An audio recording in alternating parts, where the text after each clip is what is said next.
if you were the mayor of Dreamland and you had to ban one Snapchat filter, what would it be? Dog one! Why, man? What would it be for the dog filter? Because you know what, yeah? Like, put it this way, right? I got a friend, right? And he was like, yo, look at this girl, man. I was like, what? I was like, what? He was like, yo, this girl, I'm really into her. Look at her Snapchat. And it was just her with this dog filter on. I was just like, what am I looking at here? Like, I can't see it. I don't know what her nose looks like. I find it kind of sexy still. But all the chicks do it, and they're like, boom. And that little tongue comes out, and she's like, stop doing it now. It's getting old. Accurate description of the dog filter. Just the tongue waving out. But then he met her, and guess what? She was actually... I personally haven't got a problem with it. I think like elaborate features make you more unique, and I find beauty in the sort of things that aren't conventional. But he didn't like the fact she had a big nose. There you go. But the dog filter covered it. Wow. Yeah, do you know what I mean? You know what? There's a mass cover-up. The dog filter is hiding our societal insecurities, man. This is conspiracy. I'm going to get that dog filter permanently fixed to this nose. It's Munya Chihuahua here for Pure Ent TV, and today I'm joined by the Dreamland star, Mike Righteous. Now, Mike, on a scale of 1 to 10, yeah, one being cool as a cucumber, 10 being I'm about to cartwheel, where are you at? 10. Scream at 10. So, look, I want to start, I want to get into the nitty-gritty, right? Because this year, like 2016 has been a big year for sort of finger pointing at music, because there have been so many issues whereby people have gone, why isn't music doing anything about it? Whereas when I look at you, because you've described this album as stories from 2005, and I went back and I watched your warm-up sessions from 2005, 2012, and you're somebody who's always been socially conscious. And now it's like your debut album, it's like you could talk about yourself for the whole 18 tracks, but it's still super conscientious. Why have you used it as a platform to talk about everything else that's happening in the world still, even though it's your spotlight?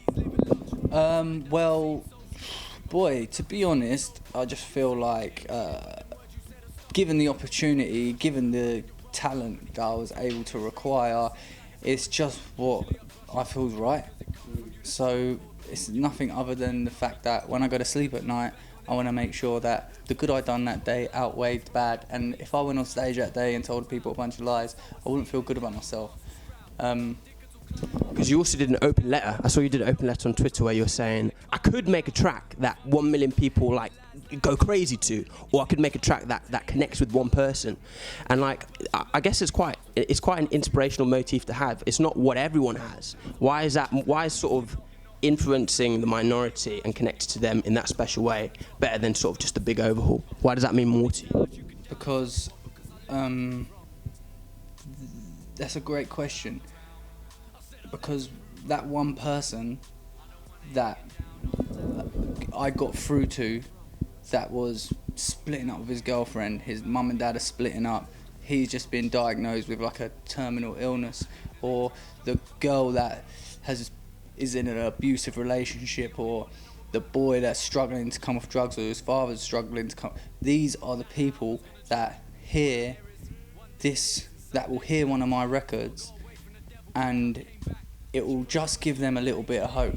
It's not going to change their life, but it's going to give them a moment of, I feel this guy, and I feel like this guy feels me, and it feels personal. I know there was a point in my life when all I wanted was someone to listen to me.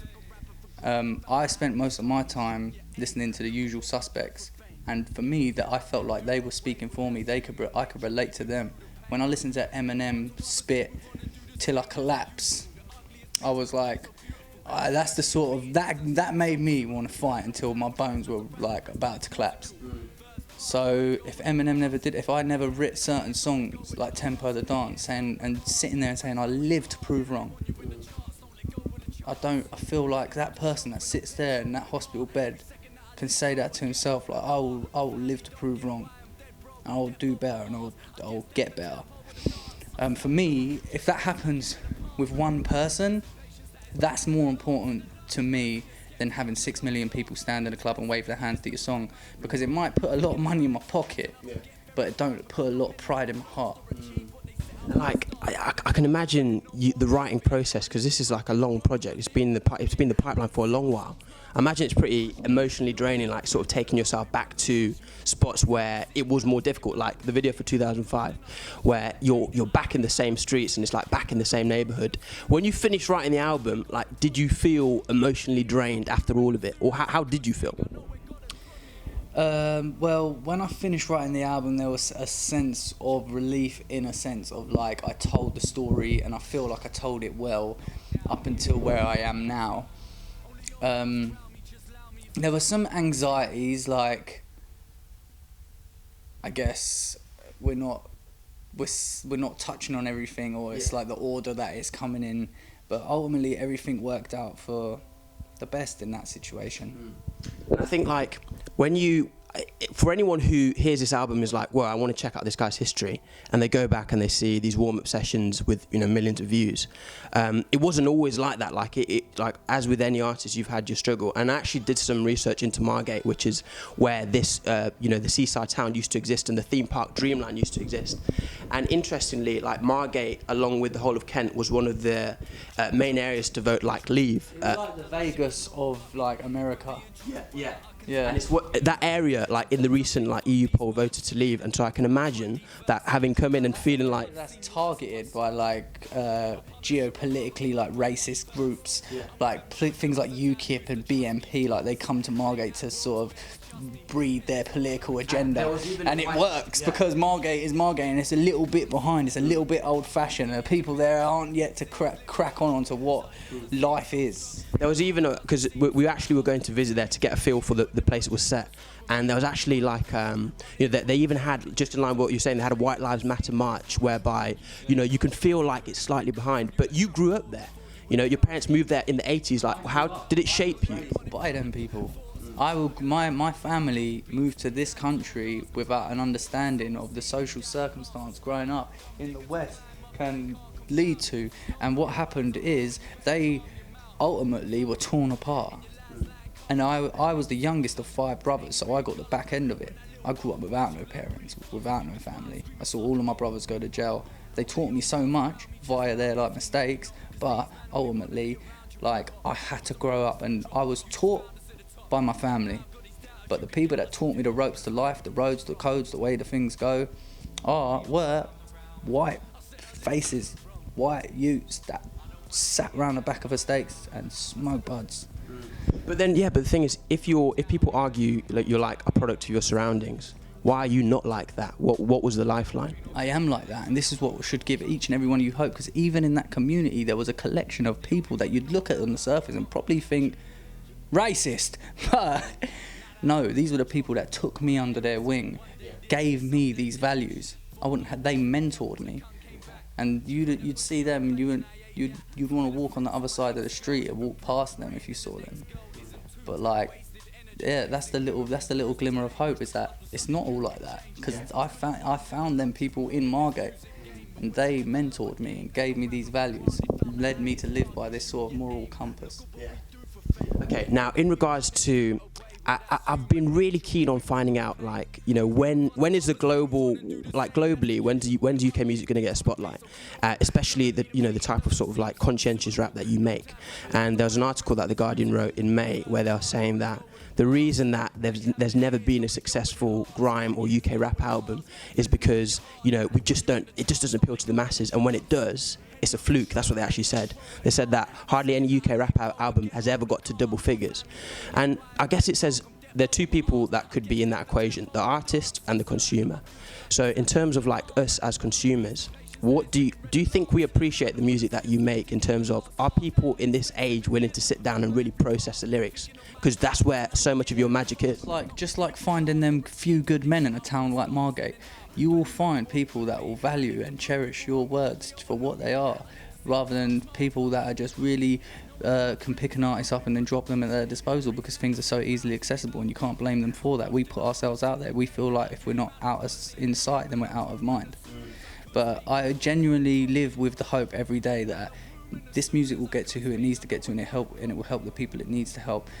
So you can measure your success by who buys what, but I don't measure my success by that, ever. And right now, at the time of doing the interview, like a few seconds ago, you tweeted out that you're dropping a new video today called I Turn Up. And that's like completely different flavour. Like when I heard that, I was like, I need to grab a wine super quick. And it's like, but it kind of like, I guess it feels weird when we're so used to you sort of being so honest and being so communicative. But did you feel weird making a record like this? Nah, because even in I Turn Up, like I'm saying some proper stuff. Like I'm picking a fight with my old school. My old school asked me to come through the dinner hall and talk to the kids. I'll come with you, man. No, my old school, hey, come to the dinner hall.